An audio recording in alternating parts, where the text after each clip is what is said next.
Hello and welcome to the macro of it for the week beginning the 28th of August 2017.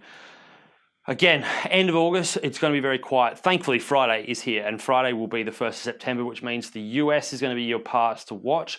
That non-farm payroll number is going to be very interesting. And the reason I want to highlight what's going on Friday more than anything else this week is because we are now moving into a month in September that will actually probably see some fairly interesting changes in monetary policy globally, with the ECB and the Fed being the cases in point. The two big ones will probably do some form of change, either in wording or in action, in September. So the non-farm payrolls on Friday, watch them very closely.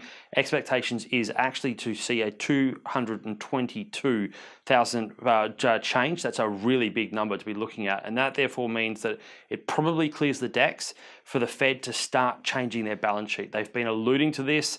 They certainly have been suggesting that September is the month that they will start unwinding what was the biggest movement in balance sheet history that we've seen in the US. We saw that $4.7 trillion add to their balance sheet on backing of mortgage-backed securities and bonds. They're going to start unwinding it. The question is by how much? The expectation is by $10 billion a month. So the bond market is going to be quite an interesting one to watch.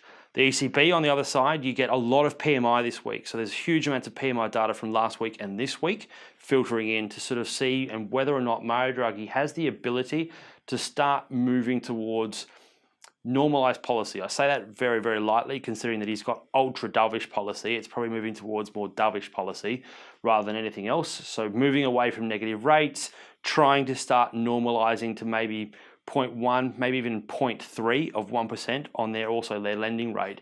He has the ability to start doing this. We've seen that particularly in the core group of Europe that they're moving in the right direction, and even the periphery is starting to show signs of growth. So this week is actually quite an interesting week for that reason. All that lead up to Friday, non-farm payrolls, and leading up to what will be an amazing month with regards to September, all that needs to be on your radar because it probably is a bit of a headwind to equities.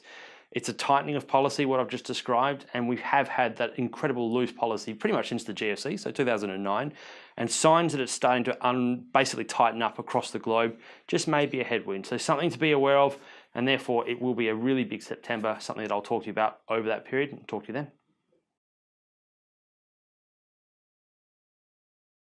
We set up InvestSMART to democratize the investment planning process for low balance clients. It's those clients that can't afford to go to a financial planner. We've built a lot of the tools inside of InvestSMART now with the Portfolio Manager and the Health Check. We've launched a lot of our own low-cost products. If you're disciplined and you diversify your portfolio and listen to some of the experts that we have on our services telling you about what to do and what not to do, then I think you can easily reach your investment goals over time.